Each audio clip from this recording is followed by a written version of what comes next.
Assalamualaikum to all dear students. Hope so you all will be fine. आज का हमारा subject है CS615 यानी कि सॉफ्टवेयर प्रोजेक्ट मैनेजमेंट, जिसकी हम करेंगे mid term preparation provided by helper 0711. So let's start from our lesson number 1. इसकी आपके हैंडआउट्स की तकरीबन 500 पेजेस हैं. आई डोंट थिंक सो कि किसी को सारे तैयार होंगे. सो मैंने क्या किया कि हर सेमेस्टर के हर लेसन की समरी प्रोवाइड कर दी है ताकि आपके थोड़े टाइम में अच्छी प्रिपरेशन हो जाए और आप अच्छे मार्क्स लेके आ सके. So let's start from our first lesson, what is management. So इसमें जो भी तफसील से इनको बताया गया था ना, तो मैंने इनको छोटी छोटी बातों में कन्वर्ट कर दिया ताकि आपका कॉन्सेप्ट क्लियर हो जाए. सो प्लानिंग क्या है? प्लानिंग है deciding what is to be done. Organising क्या है? मेक करना एग्रीमेंट अरेंजमेंट्स को. स्टाफिंग क्या है? सिलेक्ट करना right people for the job. Directing क्या है? इंस्ट्रक्शंस देना. मॉनिटरिंग क्या है? प्रोग्रेस को चेक करना. कंट्रोलिंग क्या है? एक्शन करना. रेमेडी होल्ड्स अप है कि नहीं. इनोवेशन मतलब के न्यू सॉल्यूशंस निकालना. रिप्रेजेंटिंग मतलब के लिजिंग करना विद यूजर्स एक्सेट्रा. उसके बाद what is project management. Project management क्या है? प्रोजेक्ट मैनेजमेंट को हम तीन तरह के डेफिनेशंस में डिस्क्राइब कर सकते हैं. Project management is the art. Project management एक आर्ट है of maximising the probability that a project delivers its goals on time, budget and it is required quality. यानी कि प्रोजेक्ट मैनेजमेंट एक आर्ट है जो कि हमें हमारे प्रोजेक्ट को इस काबिल बनाती है कि हम अपने प्रोजेक्ट के गोल्स को डिलीवर कर सकें टाइम पे, बजट के साथ और अच्छी क्वालिटी के साथ. या हम कह सकते हैं कि ये एक एप्लीकेशन है नॉलेज की, स्किल्स की, टूल्स की, टेक्निक्स की to project activities to meet project requirements. या हम कह सकते हैं management by project state many aspects of ongoing operations as project to apply projects management technique. उसके बाद what is software project management. अब प्रोजेक्ट मैनेजमेंट नहीं, सॉफ्टवेयर प्रोजेक्ट मैनेजमेंट क्या है? सॉफ्टवेयर प्रोजेक्ट मैनेजमेंट क्या है? मिक्स है कंपोनेंट्स का, कंट्रोल का, लीडरशिप का, टीम वर्क का, रिसोर्सेज का, मैनेजमेंट का, that goes into a successful product project. Computer programs are tools for project managers to use, not project management itself. उसके बाद प्रोजेक्ट होता क्या है? A project is a temporary organization. Project एक RG organisation है needed to produce a unique and predefined outcome or result at a pre-specified time. Specified time using predetermined resources. Temporary means क्या होता है? Every project has a definite beginning and definite end. ठीक है, temporary का मतलब कि हर project की एक शुरुआत है और उसके बाद एक एंड है. यूनिक का क्या मतलब? The unique means the product और services is different in some distinguishing way from all others. Progressive elaboration क्या है? इसका मतलब है कि means developing thoroughly in steps and continuing study by increments. Next हमारे पास लेसन नंबर 2 है. लेसन नंबर 2 में क्या रीड करने वाला? अच्छा, इसमें आपको प्रोजेक्ट मैनेजमेंट के बारे से ही ज़्यादा डिटेल दी जाएगी. तो क्या होगा कि आपके टास्क मिड टर्म के लिहाज से इस तरह के आएंगे, कुछ कहा जाएगा आपने उसको, उस प्रोग्राम को कैसे सॉल्व करना है, कैसे हैंडल करना है, इस तरह के क्वेश्चन आएंगे. डेफिनेशन बेस्ड क्वेश्चन आपके इस सब्जेक्ट में नहीं आने वाले. ठीक है, सो आपने सब सवालों को समझ लेना है. उसके बाद गोल्स क्या होते हैं project management? Project management is the discipline of defining and achieving a set of goals with optimising the use of allocated resources, time, money, people, space etcetera. ये इंक्लूड करता है प्लानिंग को, शेड्यूलिंग को, maintain करता है progress को of the activities that comprise the project. Next important question है आपका लॉन्ग मास्टर का, लॉन्ग टर्म क्वेश्चन है जी. 5 मार्क्स का आपका ये क्वेश्चन है. प्रोजेक्ट की कैरेक्टरिस्टिक्स क्या होती है? Write down the project characteristics. तो आप ये जस्ट हेडिंग याद कर लो ना, तो इतना ही काफी है. प्रोजेक्ट की कैरेक्टरिस्टिक्स में आती है temporary, unique product, AIIMS, task, purpose, limited time scale. आगे मैंने इसको रीड कर चुकी हूँ तो ये आप खुद से भी लिख सकते हो. सो कैरेक्टरिस्टिक्स में ये 4 हेडिंग्स याद कर लो और आपके फुल मार्क्स आ जाएंगे. उसके बाद है 4 प्रोजेक्ट डायमेंशंस. ये बहुत इंपॉर्टेंट है. What are the 4 P's? People, product, process and project. ठीक है, people mean must be organized into effective teams, motivated or coordinated. Product means requirement must be communicated from customer to developer. Process means must be adapted to the people and the problem. ठीक है, कि process क्या है कि must be adapt होना चाहिए people से problem तक, और project क्या है? must be organized in a manner that enables the software team to succeed. ये बहुत ही important question है. So let's move on the next one, the players in the software process. अच्छा जी, players कौन से होते हैं? सीनियर मैनेजर होता है जो कि डिफाइन करता है बिजनेस इशू को। ये आपके इंपॉर्टेंट एमसीक्यूज हैं, इस पे फोकस रखो, ठीक है। सीनियर मैनेजर क्या करता है? डिफाइन करता है बिजनेस के इश्यूज को। प्रोजेक्ट मैनेजर कौन होता है? जो कि प्लान करता है, मोटिवेट करता है, ऑर्गेनाइज करता है और कंट्रोल करता है प्रीटेक्शनर्स को। प्रीटेक्शनर्स होते कौन है? जो कि डिलीवर करते हैं टेक्निकल स्किल्स। कस्टमर्स कौन होते हैं? स्पेसिफाई करते हैं अपनी रिक्वायरमेंट्स। और एंड यूजर कौन से होते हैं? जो कि इंटरेक्ट करते हैं with the software once released.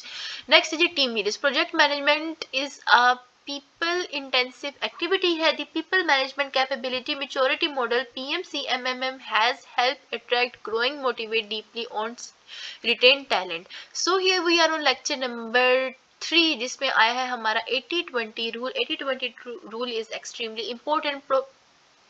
Pareto principle, ठीक है। पेरेटो प्रिंसिपल, ये 80-20 रूल दिया किसने था? पेरेटो प्रिंसिपल में प्रिंसिपल इंपॉर्टेंट एमसीक्यू है आपका। A small number of cost 20% is responsible for a large percentage of 80% of the effect. Example के तौर पर हम इसको कैसे सीखेंगे कि एक छोटी सी अमाउंट जो है वो 20% कास्ट का रिस्पॉन्सिबल हो सकती है एक लार्ज परसेंटेज 80% के ऊपर इफेक्ट के लिए। एग्जाम्पल के तौर पर 80% ऑफ प्रोसेस डिफेक्ट कर सकता है अराइज फ्रॉम 20% प्रोसेस इशू को। 20% ऑफ सेल्स फोर्स प्रोड्यूस करती है 80% ऑफ कंपनी के रेवेन्यू को। यानी कि छोटी सी बात किसी बड़ी चीज को इफेक्ट कर सकती है। Management value focus on 20% that produce 80% of the result, ठीक है। मैनेजमेंट वैल्यू क्या करती है? फोकस करती है 20% पे जो कि प्रोड्यूस करती है 80% ऑफ रिजल्ट को। उसके बाद cutting size by half can save 60% effort, ये आपका इतना इंपॉर्टेंट नहीं है। अच्छा जी, customer delivered value. Customer delivered value, total customer value, total customer cost, इनका ये आपका बहुत बहुत बहुत इंपॉर्टेंट शॉर्ट क्वेश्चन है, ठीक है। So what's the difference between total customer value and total customer cost? आपका ये क्वेश्चन भी बन सकता है कि आप कुछ वैल्यूज दी जाएंगी और आपने उसको निकालनी होगी टोटल कस्टमर वैल्यू, या आपको क्वेश्चन दिया जाएगा कि निकालें टोटल कस्टमर कॉस्ट। सो अगर वैल्यू का क्वेश्चन आता है तो आपने याद रखना है value of product plus service plus personal value plus MH value. और फाइनेंशियल कॉस्ट, कस्टमर कॉस्ट में क्या है? Financial cost, time cost, energy cost and psychic cost. अच्छा, क्या होगा कि आपको ये ऐसा भी कर सकते हैं, अपनी वर्ड्स याद रखना, ये ना हो कि यहाँ पे मिक्स करके दे जो आप सारे प्लस कर लें। नहीं, याद रखना कि कस्टमर कॉस्ट में क्या क्या प्लस करना था और कस्टमर वैल्यू में क्या क्या प्लस करना था, ये आपके लिए इंपॉर्टेंट है। उसके बाद प्रोजेक्ट के फेसेस कौन से होते हैं, ये अभी के अभी इमीडिएटली अपने पास याद कर लें। प्रोजेक्ट के टोटल 5 फेस होते हैं। इनिशिएशन, उसके बाद है प्लानिंग, उसके बाद है एग्जीक्यूट करना, उसके बाद है कंट्रोल करना, उसके बाद क्लोजिंग करना।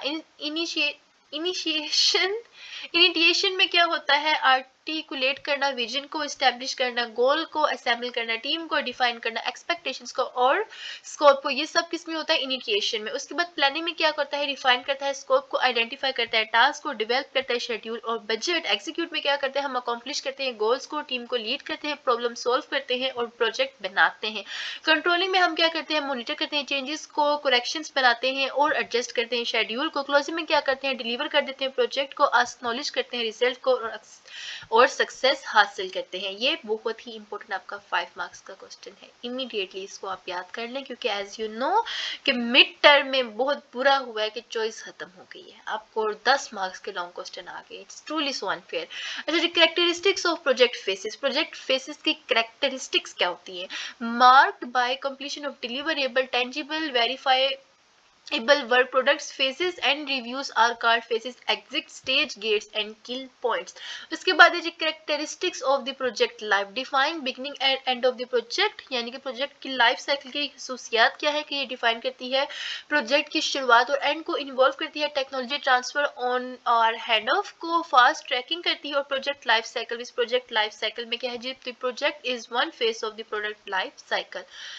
ये इतना इंपॉर्टेंट नहीं था। उसके बाद product life cycle phases and activities. Product life cycle के जो फेसेस है, अब यहाँ पे देखो कि ये प्रोजेक्ट लाइफ साइकिल के फेसेस है, ठीक है। और ऊपर हमने 5 किस चीज के फेस पढ़े हैं? ऊपर हम लोगों ने फेस 5 पढ़े हैं, किसके? प्रोजेक्ट फेसेस की, ठीक है। एक प्रोजेक्ट के फेस हैं ये सिंपल है, लेकिन अगर प्रोजेक्ट लाइफ साइकिल के फेस आए तो वो डिफरेंट होंगे, ये आपने फर्क याद रखना है, ठीक है। इन चीजों के ऊपर खास फोकस रखा करें। So project life cycle phases and activities कौन सी होती है? कॉन्सेप्ट फेस होता है, दूसरा रिक्वायरमेंट फेस होता है, तीसरा डिजाइन फेस होता है, चौथा डेवलपमेंट फेस होता है और पांचवा ऑपरेशन फेस होता है। अब अगर इन पे एमसीक्यूज आए तो आप इनको कैसे डिफाइन करते हैं? कॉन्सेप्ट फेस मीन यूजर की नीड देखनी होती है, इनिशियल इन्वेस्टिगेशन देखनी होती है, सिस्टम की परफॉर्मेंस डिजाइन देखना होता है जो कि स्टडी करता है फेस की रिपोर्ट को। रिक्वायरमेंट फेस में क्या होता है? सॉफ्टवेयर रिक्वायरमेंट्स होती है, specification, project development plan, software test plan. Design phase में क्या होता है? सिस्टम का रिव्यू होता है, डेटाबेस का डिजाइन होता है, रिव्यू होता है, डेटाबेस का डिजाइन होता है, आउटपुट इनपुट डिजाइन होता है, डिजाइन वगैरह डिजाइन फेस में आते हैं।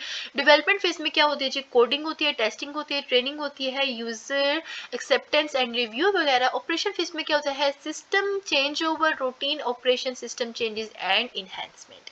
And here we are on the next topic, software development life cycle waterfall theme. Waterfall means इसमें क्या होता है कि जो ऑर्डर्स वगैरह होते हैं ना वो क्या होते हैं? ऊपर से नीचे की जानिब आ रहे होते हैं, ठीक है।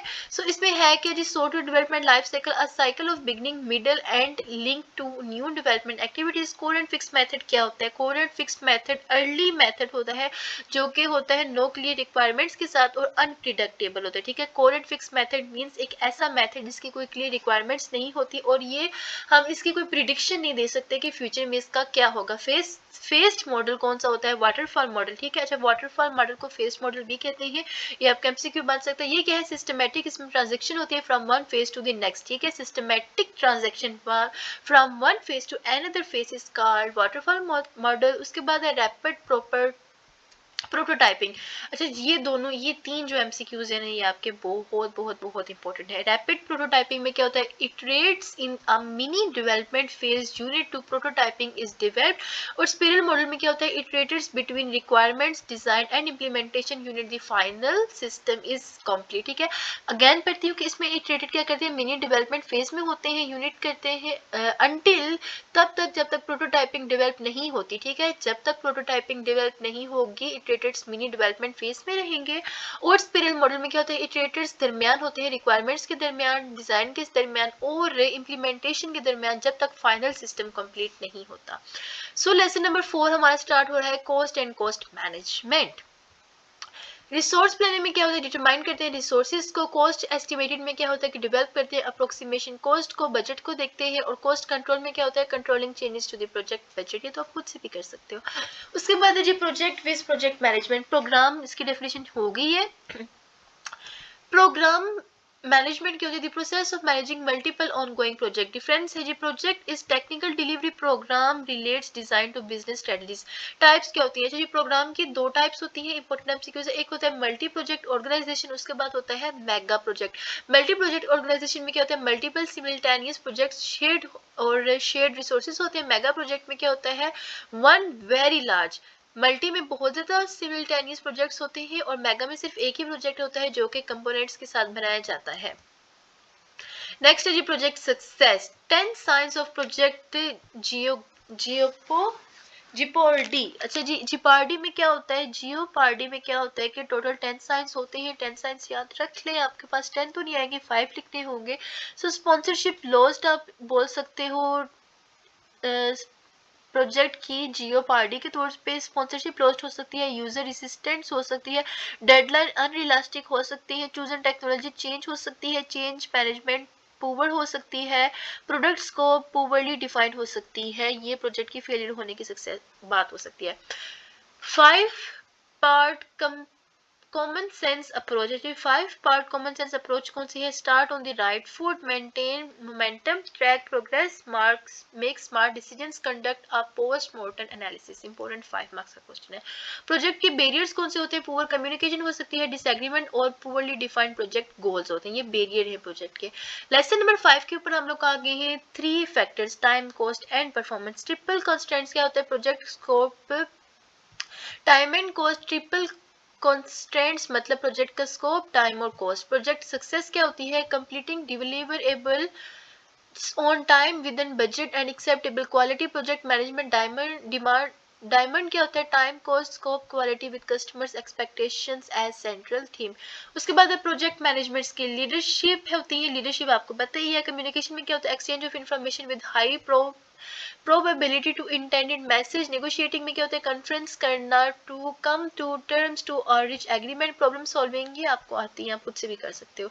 ये स्किल्स है ना, तो अगर आपको कहा जाता है write down any 5 skills of project management, तो आप बस ये ना स्किल्स के नाम याद कर लो, इसके ऊपर लिख तो आप खुद भी पाओगे ना। सो ये आपके 5 या 3 मार्क्स का क्वेश्चन भी बन सकता है, और एमसीक्यू इस पे आया तो आप अपने तरीके से भी इसको सॉल्व कर सकते हो।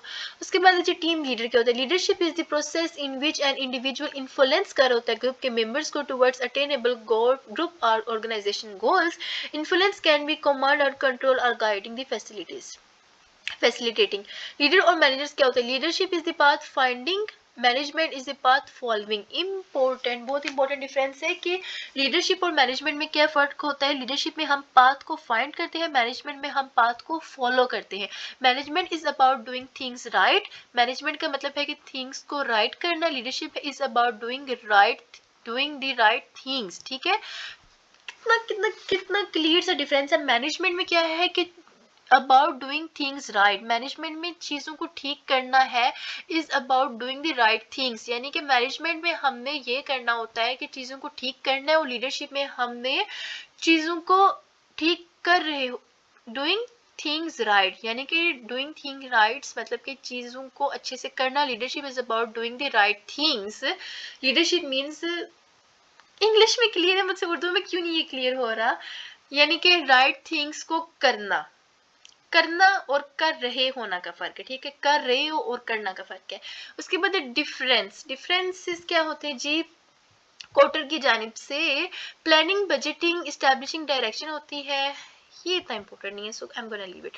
ट्रेड्स ऑफ लीडर्स, ये क्या है जी, drive, leadership, motivation, honesty, self confidence etcetera, ये ट्रेड्स ऑफ लीडर्स होते हैं। MOI model of leadership Weinberg ने दिया था, इंपॉर्टेंट, ये बहुत इंपॉर्टेंट है। इसमें क्या है कि motivation, organisation, ideas, MOI stands for motivation, organisation, ideas, innovation. दिया किसके था, वेनबर्ग ने। 4 की ट्रेड्स ऑफ इफेक्टिव प्रोजेक्ट, अच्छा जी 4 की ट्रेड कौन से है एक अच्छे प्रोजेक्ट के, problem solving, manager, identity, achievement, influence and team building. Next है project organisation, four cornerstones of management. अच्छा जी, मैनेजमेंट के 4 कॉर्नर स्टोन्स कौन से हैं, delegation, authority, responsibility and supervision. Important आपका शॉर्ट क्वेश्चन है ये। उसके बाद ऑर्गेनाइजेशन स्ट्रक्चर कौन से होते हैं, मैट्रिक ऑर्गेनाइजेशन और फंक्शनल स्ट्रक्चर।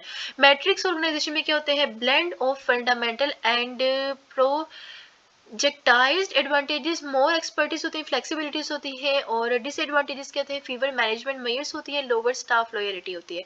फंक्शनल स्ट्रक्चर में क्या होता है, hierarchy by simplicity, simply hierarchy का मतलब ही सिंप्लिसिटी होता है। उसके बाद प्रोजेक्टाइज स्ट्रक्चर क्या होता है, most resources in project work, high independence, और स्ट्रक्चरल डायमेंशंस में क्या होता है, centralised formulations, hierarchy, rationalising, specialising, training, और कंसेप्चुअली आपके एमसीक्यूज बनेंगे, ठीक है। कॉन्टेक्चुअल में क्या होता है कि culture, environment, goals, size and technology आती है। ऑर्गेनाइजेशन चार्ट में क्या होता है, graphic display of project, reporting, relationships. Staffing, membership plan में क्या होता है, डिस्क्राइब करना when, how human resource brought into taken of team.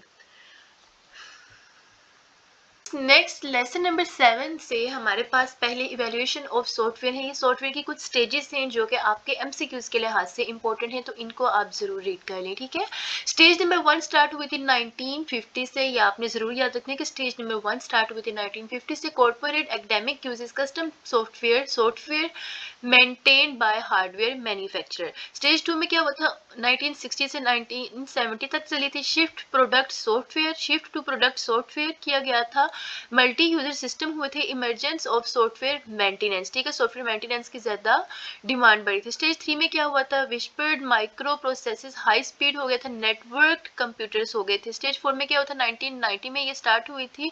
1990 से लेके अब तक की ये प्रेजेंट है, client server, object oriented programming, internal personal computers वगैरह। सॉफ्टवेयर क्राइसिस में क्या है, ad hoc development, poor requirements, low inter ability high maintenance, ठीक है, हाई मेंटेनेंस कॉस्ट। नेक्स्ट हमारे पास एमसीक्यू आ रहा है project execution fundamentals. Project execution fundamentals क्या है, इसमें ये इंपॉर्टेंट आपकी एक लाइन है 1950 सिंड्रोम। 1950 सिंड्रोम में 50% of time to complete 90% of work, ठीक है, 90% वर्क को आपने कंप्लीट करना है 50% टाइम में, 50% to complete remaining 10%। And then हमारे पास है status report. Status report should include, status report में क्या इंक्लूड होता है, एक्टिविटीज ड्यूरिंग पीरियड, जो कि एक्टिविटीज पीरियड के दौरान हो रही होती है, plan activities problem. Project status meetings में क्या होता है, held weekly. Project status meeting जो है वो हेल्ड होती है weekly, record action items and decisions, ठीक है। ये आपके इंपॉर्टेंट एमसीक्यू है। लेक्चर नंबर हमारा 8 स्टार्ट हो रहा है सॉफ्टवेयर प्रोजेक्ट फ्रेमवर्क।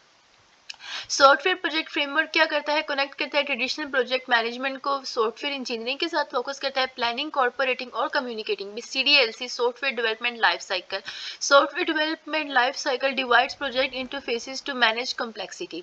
नेक्स्ट है phase of a software project. Software project के फेजेस कौन से हैं, software requirement analysis phase, software design phase, and then software planning phase, software construction phase, software testing phase, software acceptance and maintenance phase. Phases of software project, ये software project के phases हैं जो कि आपके लिए याद करना बहुत ज़्यादा ज़रूरी है। नेक्स्ट हमारे पास एमसीक्यू आ रहा है SDLC models. This is extremely important. SDLC models आपके जस्ट नाम पूछ सकते हैं कि राइट डाउन एनी 3 और 4 ऑफ दी सीडीएलसी मॉडल्स, तो आप याद रखना वाटरफॉल मॉडल होता है, प्रोटोटाइपिंग मॉडल होता है, इंक्रीमेंट मॉडल होता है और स्पिरल मॉडल होता है। अगर थोड़ी बहुत इसकी एक्सप्लेनेशन लिखनी हो तो आप जस्ट इन लाइनों को देखते हुए इसको एक्सप्लेन कर सकोगे। लॉन्ग क्वेश्चन के लिहाज से वाटरफॉल मॉडल क्या होता है, ये सिक्वेंशियल फेस होता है। प्रोटोटाइपिंग मॉडल क्या करता है, इटरेटिव रिक्वायरमेंट गैदर करता है और वैलिडेशन करता है। इंक्रीमेंट मॉडल में क्या होता है, linear sequence producing increment build. Spiral model में क्या होता है, एवोलेंशियरी फेस एग्जीक्यूटेड इटरेटिवली। उसके बाद है organisational issues and project management. Organisational issues और प्रोजेक्ट मैनेजमेंट क्या होता है जी, रिएक्शन टू एक्सटर्नल इन्फ्लुएंस, ये इतना इंपॉर्टेंट नहीं है, सो इसको स्किप कर देते हैं। लेसन नंबर 9 है हमारे पास मैनेजिंग प्रोसेस। मैनेजिंग रिसोर्सेज में क्या आता है हमारे पास, प्राइमरी मैनेजमेंट एरियाज। आपका क्वेश्चन बन सकता है write down primary management areas. So management resources में ह्यूमन, हार्डवेयर एंड सॉफ्टवेयर आता है। मैनेजमेंट कॉस्ट में आइडेंटिफाई करें, रिसोर्सेज को एस्टिमेट करें, कॉस्ट को सेट करें, बेस लाइन को कंट्रोल करें, चेंजेस को। मैनेजमेंट रिस्क में क्या आता है, risk analysis, identification and qualification and risk management. Next है हमारे पास मैनेजिंग शेड्यूल। शेड्यूल में क्या है, अच्छा जस्ट इनको आप खुद ही लिख सकते हो लेकिन ये हेडिंग्स याद कर लें। Managing schedule, managing the project plan, managing quality, ये सब क्या है, ये है प्राइमरी मैनेजमेंट एरियाज। आपका ये लॉन्ग क्वेश्चन बन सकता है। उसके बाद हमारा लेक्चर नंबर 10 स्टार्ट हो रहा है प्रोजेक्ट एग्जीक्यूशन। प्रोजेक्ट इनिशिएशन इसमें कोई इंपॉर्टेंट नहीं है इतना, रिपीटेड ही ऑलमोस्ट आ रहा है। तो प्रोजेक्ट मैनेजमेंट मिथ्स कौन से होते हैं, आपसे ये पूछ सकते हैं कि कौन कौन सी मिथ है प्रोजेक्ट मैनेजमेंट के लिहाज से, तो आपको इसे 5 यहाँ से याद कर लें। यानी कि मैं पढ़ लेती हूँ, combining best with worst resources success, general statement of objectives is sufficient, meeting stated objective success equal to maintenance is easier than development, maintenance development से easier होती है, रिपोर्टिंग करना errors को spoils work environment। कोई से 5 आप याद कर लें। उसके बाद हमारा फ्रॉम लेसन नंबर 11 स्टार्ट हो रहा है। इसमें you can classify the problems that effect into 4 categories. अच्छा ये जो 4 कैटेगरीज हम लोगों ने पढ़ी है ना, 4 P's of software system, people, process, product, technology। people related to problems, process related to problems, product related to problems and technology related to problems। अब इन सारे 4 पीस के अंदर हमें प्रॉब्लम्स कौन सी आती हैं, कोई से दो आपका आ सकता है कि लॉन्ग क्वेश्चन में लिखें। तो पीपल रिलेटेड प्रॉब्लम कौन सी होती है, लो मोटिवेशन हो सकती है, प्रॉब्लम एम्प्लॉयज हो सकती है, अनप्रोडक्टिव वर्क इन्वायरमेंट हो सकता है, इनसफिशिएंट प्रोजेक्ट मैनेजमेंट स्टाइल हो सकता है, lack of stake holder interest हो सकता है, ineffective project sponsorship by management. Process related problems कौन सी हो सकती है, अनरियलिस्टिक शेड्यूल हो सकता है, इनसफिशिएंट आइडेंटिफिकेशन हो सकती है, अनसुटेबल लाइफ साइकिल मॉडल हो सकता है, ऐसा लाइफ साइकिल मॉडल जो कि इसके लिए सिलेक्शन के लिए अच्छा ना हो, abandoning quality under pressure of deadlines. उसके बाद unstructured and hurried software development हो सकता है। प्रोडक्ट रिलेटेड प्रॉब्लम्स कौन सी होती हैं, इसमें जैसे product scope change toward the end of the project life cycle, research oriented software development, triple defined scope, और उसके बाद आ जाता है Fiji user. Technology related problems, technology related problems कौन सी होती हैं, over estimated saving from reusable components and new tools and methods, switch करना टूल्स को मिड वे में etcetera. From lesson number 12, lesson number 12 में क्या है कि ये जो 3I डिफाइंड स्कोप है ये होता क्या है प्रोडक्ट रिलेटेड प्रॉब्लम्स में। You need to define the scope of the software product. आपको सॉफ्टवेयर प्रोडक्ट को के स्कोप को डिफाइन करना होता है in the initial stages of the software project. Software project के इनिशियल स्टेजेस में आपको सॉफ्टवेयर प्रोडक्ट के स्कोप को डिफाइन करना होता है। If the product scope is ill defined, अगर प्रोडक्ट का स्कोप अच्छे तरीके से डिफाइन नहीं हुआ, the software project does not have a proper focus, तो सॉफ्टवेयर प्रोजेक्ट के पास प्रॉपर फोकस नहीं होगा। ये आपका क्या है ट्रिपल डिफाइंड स्कोप। यूजर्स कौन से होते हैं? You also need to clarify the background characteristics of user of the final software product. आपको क्लैरिफाई करना होता है कैरेक्टरिस्टिक खसूसियात यूजर्स की फाइनल सॉफ्टवेयर प्रोजेक्ट के लिहाज से at the beginning of the software project. Software project के बिगनिंग में ही आपने क्लैरिफाई करना है यूजर्स की कैरेक्टरिस्टिक्स को, कौन सी background. If the description of the user is fuzzy, अगर यूजर की डिस्क्रिप्शन फिजी है, then the software analysis design and development stages में रिफ्लेक्ट द एम्बिग्युइटी। उसके बाद है technology related problems. Technology related problems में कौन सी आती है? Over estimated saving from reusable, ये हमारा हो गया। So let's start from our lesson number 13। Lesson number 13 में क्या इंपॉर्टेंट है जी? Software requirement engineering is a process of discovery, refinement, modelling and specification. Requirement engineering कौन सी होती है? रिक्वायरमेंट इंजीनियरिंग में क्या आता है? Is the systematic use of proven principle, techniques, language and tools for the cost effective analysis, documentation and ongoing evaluation of user needs to specification of the external behaviour of a system satisfy those needs. ठीक है, systematic use of proven principle techniques होते हैं, ये एक systematic use है जो कि prove करता है प्रिंसिपल को, टेक्निक्स को, लैंग्वेजेस को, टूल्स को कोस्ट इफेक्टिव एनालिसिस के लिए। Documentation and ongoing evaluation होती है यूजर की नीड के लिहाज से। उसके बाद सॉफ्टवेयर रिक्वायरमेंट एनालिसिस में क्या आता है? सॉफ्टवेयर इमर्जिंग टास्क जो कि ब्रिज करता है गैप इनके दरमियान सिस्टम लेवल रिक्वायरमेंट इंजीनियरिंग और सॉफ्टवेयर डिजाइन के दरमियान। सॉफ्टवेयर रिक्वायरमेंट एनालिसिस में भी डिवाइडेड इनटू 5 एरियाज। यहाँ से ये आपका इंपॉर्टेंट है कि सॉफ्टवेयर के जो एरियाज है उनको आपने डिवाइड करना है एनी 5 एरियाज में। ओके, सो ये 5 एरियाज हैं कौन से? अगर हम इनकी तरफ चलें तो ये है रिव्यू, मॉडलिंग, स्पेसिफिकेशन वगैरह, ये सारे आपके इंपॉर्टेंट हैं तो आपने इनको नहीं भूलना। Divide into 5 areas of effort, problem recognition, evaluation of synthesis, modelling, specification and review. Students ये आपका मोस्ट इंपॉर्टेंट लॉन्ग क्वेश्चन है कि सॉफ्टवेयर रिक्वायरमेंट एनालिसिस के 5 एरियाज के बारे में आप बताएं। उसके बाद है जी throughout evaluation and solution synthesis, the analyst primary focus on what not how, इन चीज़ों पे होता है। ठीक है, कि एनालिस्ट का जो प्राइमरी फोकस है वो होता है व्हाट नॉट हाउ के ऊपर। द एनालिस्ट क्रिएट करता है models of the system to understand data and control flow. Analyst करता है क्रिएट करता है मॉडल ऑफ द सिस्टम को जो कि अंडरस्टैंड करता है डेटा और कंट्रोल फ्लो को। प्रोटोटाइपिंग, ये आपको इंपॉर्टेंट एमसीक्यूज है। What is prototyping? प्रोटोटाइपिंग एक alternative approach of requirement analysis है जब customer is unsure for requirements. ठीक है, प्रोटोटाइपिंग तब होती है एक ऐसी अप्रोच जिसमें हमारा जो कस्टमर है वो रिक्वायरमेंट से रिलेटेड अनश्योर है, यानी कि उसे नहीं पता कि उसे कैसे रिक्वायरमेंट्स चाहिए, तो तब हम क्या यूज करते हैं? प्रोटोटाइपिंग का मेथड। हमारा लेसन नंबर 15 स्टार्ट होता है the software requirement specification. The software requirement specification is produced at the culmination of analysis task. ये आपका इतना इंपॉर्टेंट नहीं है। तो नेक्स्ट हम लोग देख लेते हैं प्रिंसिपल कौन से हैं? ये जी the national bureau of standards IEEE standard number 83302 1984 is the US Department of Defense have all proposed candidate for its principal। अच्छा जिसके प्रिंसिपल अगर हम पढ़ लें इतने इंपॉर्टेंट है नहीं है, लेकिन आपको इससे 5 याद कर लेना। ठीक है, सेपरेट करता है फंक्शनैलिटी फ्रॉम इम्प्लीमेंटेशन, डिफाइन करता है environment in which system operates and indicate how highly inter when collection of agents react करते हैं। stimuli in the environment changes to the object product of those agents, recognize करता है the specification must be tolerate incompleteness and augmentable, यानी कि उसको देखना चाहिए, उसको must be tolerate करना चाहिए incompletement को और un augmentable को। उसके बाद the specification is always a model and abstraction of some real or imagined situation that is normally quite complex।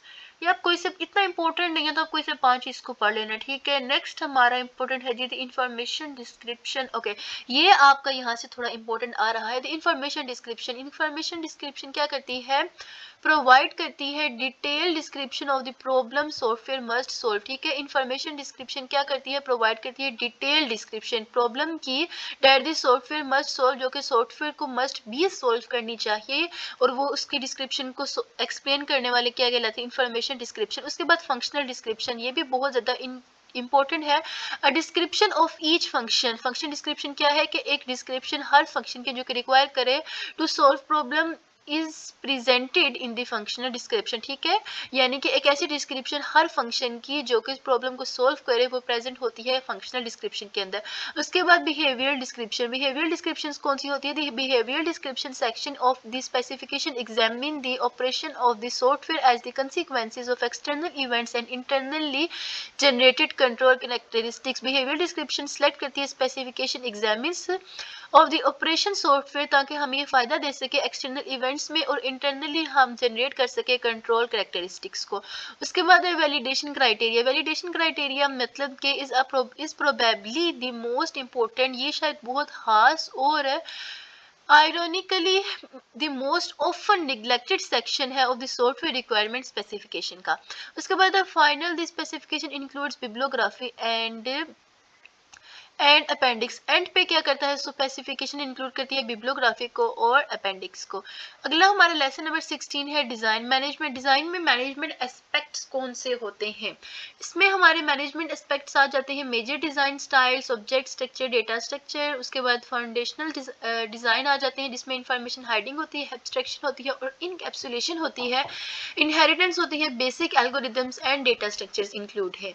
Next हमारे attributes of a software design, ये इतना इंपॉर्टेंट नहीं है तो देखते हैं इसमें नेक्स्ट। ओके, यहाँ से ये हमारा इंपॉर्टेंट है design principle. Design principle guide करते हैं सॉफ्टवेयर इंजीनियर को as the design process proceed.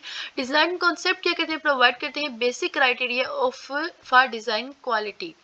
Next है कोड जनरेशन। कोड जनरेशन क्या होता है, code generation the design must be translated into machine readable form is called code generation. ये आपका important MCQs है। कोड जनरेशन मीन ऐसा design जो कि ट्रांसलेट करे, जो कि ट्रांसलेटेड हो कौन सी मशीन रीडेबल फॉर्म के अंदर।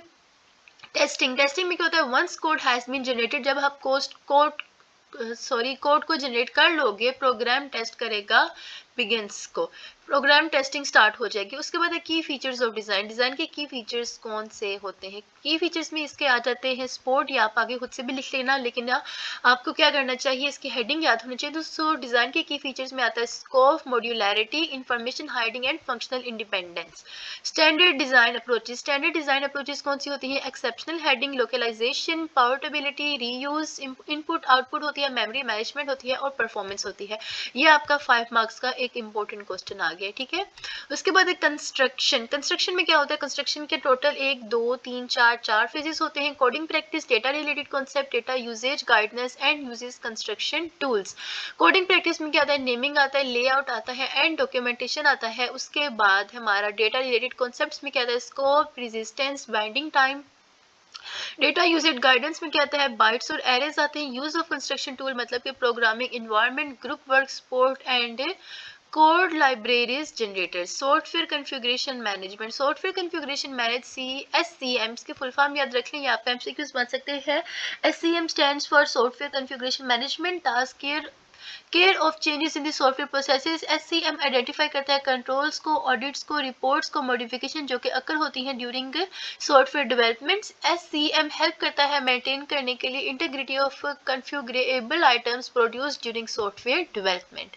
नेक्स्ट हमारे पास है GSQA software quality assurance. Software quality assurance क्या है, SCM is a integral part of software quality assurance. SCM involve करता है accessing the impact of change जो कि बनाई जाती है SQA की एक्टिविटीज के दौरान, और बनाता है decisions based on cost and benefit analysis. Next हमारे पास यहाँ से इम्पोर्टेंट क्या आ रहा है, The various SCM activities are, SCM activities कौन सी है? SCM एक्टिविटीज क्या है? आइडेंटिफाई करना, ऑब्जेक्ट्स को कंट्रोल करना, वेरिएंस को कंट्रोल करना, चेंजेस को auditing and communicating changes. Here we are on lesson number 17। Lesson number 17 में बेसलाइन से इंपॉर्टेंट बहुत है जी, बेसलाइन एग्जामिनर का बहुत ही फेवरेट टॉपिक है। So it is advisable to release a baseline after a variant और वेरिएंट इज रिलीज्ड। बेसलाइन को baseline को रिलीज करना जरूरी है जब आप वेरिएंट को रिलीज कर चुके हो। बेसलाइन क्या है? बेसलाइन एक स्पेसिफिकेशन है। यहाँ से मैं इसको हाईलाइट कर रही हूँ, आपने जरूर यहाँ से याद करना है। बेसलाइन इज अ स्पेसिफिकेशन और a product that is formally reviewed and agreed upon these services as the basis for further development. Baseline can be changed only through formal changes control procedures. ठीक है, baseline specification है या product है जो कि formally reviewed होता है और एग्री होता है उन चीज़ों के ऊपर जो कि हमने रिलीज किए होती हैं वेरिएंट के अंदर। This server as the basis for further development. ये इसलिए होता है कि हम लोग इसके फर्दर डेवलपमेंट कर सकें। उसके बाद है जी हमारे पास नेक्स्ट इम्पोर्टेंट इसमें क्या आ रहा है? ऑडिटिंग। ऑडिटिंग में क्या होता है? ऑडिटिंग में जी configuration and it's conducted formally by the SQL group in project where, जहाँ पे एससीएम जो है वो फॉर्मली एक्टिव होता है। नेक्स्ट यहाँ से हमारे पास इतना कुछ खास इम्पोर्टेंट नहीं है। यहाँ से आपका बन सकता है जी बेसलाइन विद इंटरिम वेरिएंस। ठीक है, इंटरिम वेरिएंस और बेसलाइन में फर्क क्या होता है? SCM difference between baseline and interim variance. A baseline is the tested and certificated variant of a system. Baseline can be assigned variant numbers such as 1.0, 2.0, 3.0 and so on. Interim variance में क्या होता है? Often on the other hand have variance number. इसके variance number कौन से होते हैं? 1.1, 1.2। Interim variance is a temporary variance. ठीक है, ये टेम्परेरी वेरिएंट होता है या एमसीक्यूज बन सकता है और इसके वेरिएंट नंबर होते हैं 1.1, 1.2 के लिहाज से और बेसलाइन के वेरिएंट नंबर होते हैं 1.0, यानी कि इसके 0 आता है और इसमें काउंटिंग आती है। ये आपने पर जरूर याद रखना है, ये आपका क्या है? Important question. ठीक है, इसमें आपके एमसीक्यूज लॉन्ग और शॉर्ट कुछ भी बन सकता है। नेक्स्ट है हमारे पास इम्पोर्टेंट, यहाँ से क्या आ सकता है जी? Configuration control tools included. अच्छा जी, कॉन्फ़िगरेशन कंट्रोल टूल्स में क्या आ सकता है? The configuration management environment consist of the resources necessary for implementation of the configuration control plan. ठीक है, कॉन्फ़िगरेशन कंट्रोल प्लान में जो नेसेसरी रिसोर्सेज होते हैं उनके इम्प्लीमेंटेशन के लिए कॉन्फ़िगरेशन मैनेजमेंट की जाती है। इसमें कंट्रोल टूल्स होते कहते हैं automatic variant controls and change control tools, monitoring, auditing and registration, support, utilities, storage facilities, a safe repository for the approved configuration items. उसके बाद है जी लेसन नंबर 18 में कुछ हमारे पास इंपॉर्टेंट है आ रहा है। तो okay, according to the American Heritage Dictionary के मुताबिक quality is defined as, quality को डिफाइन किया गया है an inherent or distinguish characteristics और अ प्रॉपर्टी। नेक्स्ट है जी द यूएस डीओडी 1980 डिफाइन किया software quality rather than simply as ऐसी एबिलिटी ऑफ अ सॉफ्टवेयर जो कि प्रोडक्ट को करे सेटिस्फाई इट्स, जो कि प्रोडक्ट की स्पेसिफाइड रिक्वायरमेंट्स को सेटिस्फाई कर रहे। वो किसने हमें क्वालिटी को इस तरीके से रेफर किया है? यूएस डीओडी ने 1988 में। उसके बाद है यहाँ से इतना इंपॉर्टेंट नहीं, प्रोसीजर की डेफिनेशन इंपॉर्टेंट है और स्टैंडर्ड की।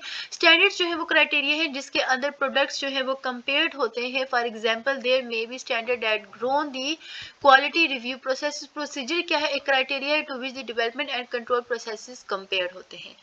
नेक्स्ट यहाँ से कोई इतना खास इंपॉर्टेंट नहीं है, तो इसमें नेक्स्ट क्या है? यहाँ से इंपॉर्टेंट है जी quality factors. There are number of factors that determine the quality of a software product. These factors can be measured either directly और इनडायरेक्टली। इन फैक्टर्स को आप या तो डायरेक्टली कर सकते हो या इनडायरेक्टली मेजर कर सकते हो।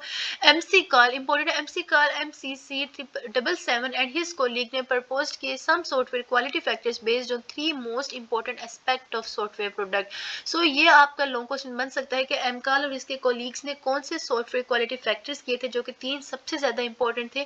उसमें पहला था प्रोडक्ट ऑपरेशन, दूसरा था प्रोडक्ट रिवीजन और तीसरा था प्रोडक्ट ट्रांजिशन। ये इंपॉर्टेंट है आपका।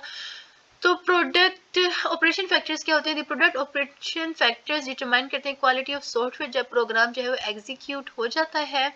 उसके बाद इसमें कुछ टेबल है, यहाँ से आप लोग एज लॉन्ग क्वेश्चन याद कर सकते हैं। प्रोडक्ट रिवीजन फैक्टर्स क्या होते हैं? प्रोडक्ट रिवीजन फैक्टर्स फोकस करते हैं as of maintenance of the software system of the software product. Product revision cover करता है फॉलोइंग फैक्टर्स यानी कि मेंटेनेबिलिटी, फ्लेक्सिबिलिटी एंड टेस्टिंग।